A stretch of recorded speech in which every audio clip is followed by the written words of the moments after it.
an organization that's been around for 50 years is pretty special. If you think about the 50 years of history that CattleFax has amassed, and it's a remarkable story. And what they've done is they've taken data and turned it into information. CattleFax was started in the late 1960s because there was change going on in the industry. The industry was not totally comfortable that all the information and data that they were receiving those days from the government was accurate. At that point in time, there was in the industry the feel that the buyers, or per se the packers, had an advantage from a technology or an informational standpoint. You know, there was four that controlled 80+%. That's where that percentage has been for quite some time.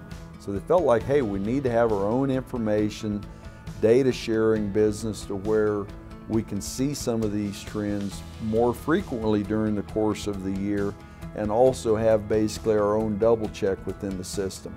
Back in the early days of CattleFax, very heavily membership driven with producers, and that fact was the cow-calf sector, looking at calf crop, looking at numbers of that calf crop, marketings, feeding that data into the feeding sector, the feedlot sector over the years, and trying to help them understand the market cycle, the analytics of the data coming in from the cow-calf sector. Nearly all of us that were hired as analysts were young men or young women. We were just starting our careers. We all had a pretty strong agriculture background. We were raised in pretty robust livestock and farming operations. So we knew the industry pretty well, but we didn't know the markets near as well as our customers. We would get schooled on a regular basis. They had a lot of fun with us, but I think we were able to learn under fire. We had some of the greatest mentors and greatest teachers out there in the industry. Topper Thorpe was at the lead of CattleFax for all those early years and did a wonderful job of navigating our business. It's amazing looking back today at a lot of things that actually got started back then by Topper and others in that development process that is still being used today. That's very, very key to our business today. The information that we use, the analysis that goes into it. After joining CattleFax as its first marketing analyst, Topper helped revolutionize the concept and practice of information sharing in the cattle industry. He's been steadfast, and it's our goal and our responsibility is to put out the most complete, accurate analysis, information, and knowledge to cattlemen in order that they can make better marketing decisions. When Topper became CattleFax General Manager in 1972, he helped strengthen the organization and elevate its recognition in the cattle industry. Our family's probably been members of CattleFax for over 40 years. My dad has always been a big believer in CattleFax and what they do. I'm not sure whether my father was on the ground floor or a founding charter member, if you will, but certainly was an early adopter, an early advocate of CattleFax. He relied heavily on the information and insight that CattleFax provided. Information is key, and he recognized that and recognized the value of that. The cattle feeding industry went through a tremendous loss cycle in the mid-70s, late 70s, in which there was very little risk management. Over time, we spent more and more time doing research and analysis, trying to find those nuggets to where our customers had a better insight of what it all meant. In 2002, we had the most severe drought that I have experienced, and certainly the most severe drought that we'd ever experienced on our ranch. And it was the first time that we had totally destocked the ranch. And we leaned heavily on the advice of CattleFax and our analysts there to help us make those decisions so that we managed our risk in an environment in which we were less familiar. So whether it's BSE or a 9/11 event or the 2008 housing crash, that volatility is something that we've got to always be aware of and try to understand it and be prepared for it and manage our business to be expecting that.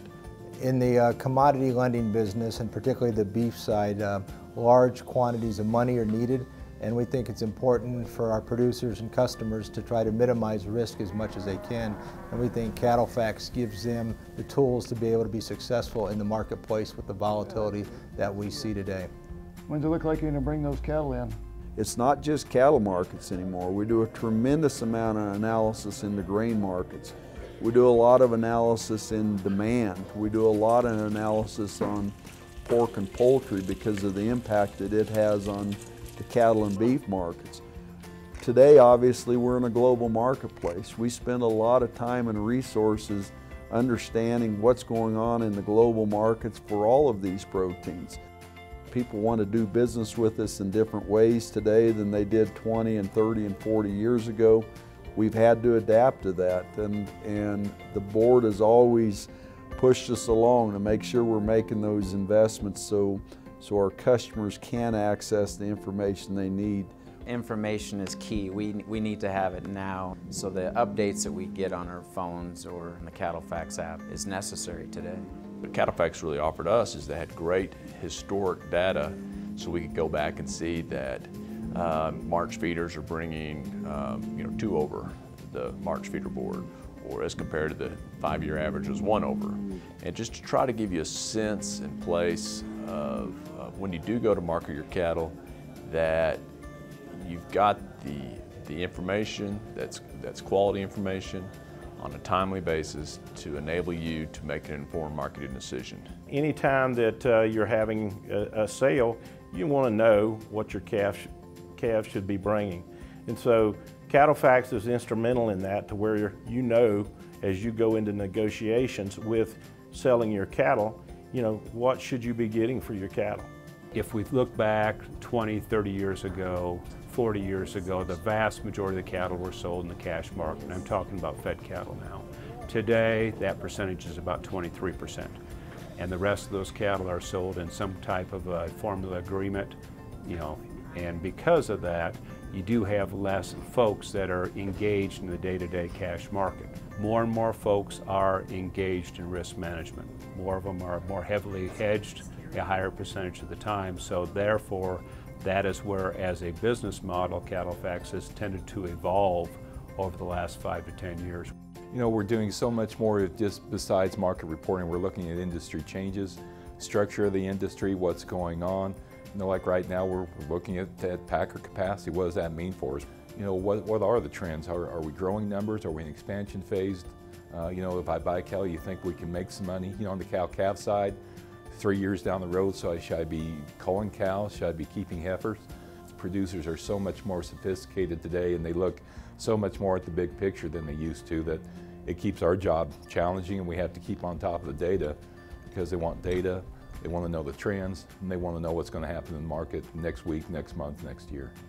But I'd say the real difference maker for CattleFax over time has been the volunteer leaders that have been willing to serve on our boards.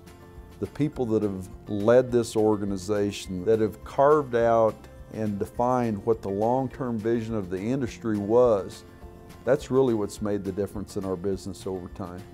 It's really a who's who in the cattle industry over the course of the last 50 years. Well, we are about to enter an age where the proliferation of data will make everything in the past look like small potatoes. Big data, the Internet of Things, high-powered analytics coming through every phase of our life, from social media to consumer behavior. That data is going to flow at us at absolutely warp speed, and it's going to be massive flows of information. We're going to need somebody to help us interpret it. CattleFax is really becoming more of a filter and a disseminator of good information for producer members. CattleFax's value in the future to us will actually go up, because I think they will help us better interpret and sort through data. The other thing I fully anticipate is that we will gain a competitive edge in terms of having access to a trend faster than our competitors because of our affiliation with this organization. We're constantly building new tools to be able to anticipate and measure the kind of volatility we're seeing, some momentum in these markets. Obviously, money flow, outside investors in these markets have a tremendous impact. And as our markets become more and more global in nature, any changes, anybody sneezes overseas, it can have a tremendous impact in our domestic marketplace. They make the best caramel rolls. Yeah, working with producers for me is a highlight of my career, especially here at CattleFax.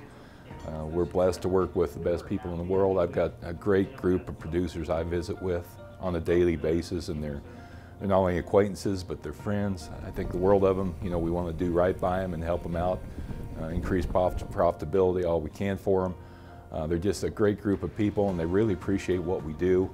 And we appreciate all they've done for us and staying with us through 50 years. It's been a big deal. I had the opportunity to look back at the number of people that have been customers of CattleFax, clients of CattleFax for 40+ years. That's a long time. That's a lot of changes in our business. We've had a number of people that have been customers since day one for 50 years. Again, our business wouldn't be here today if we hadn't had these loyal customers over time.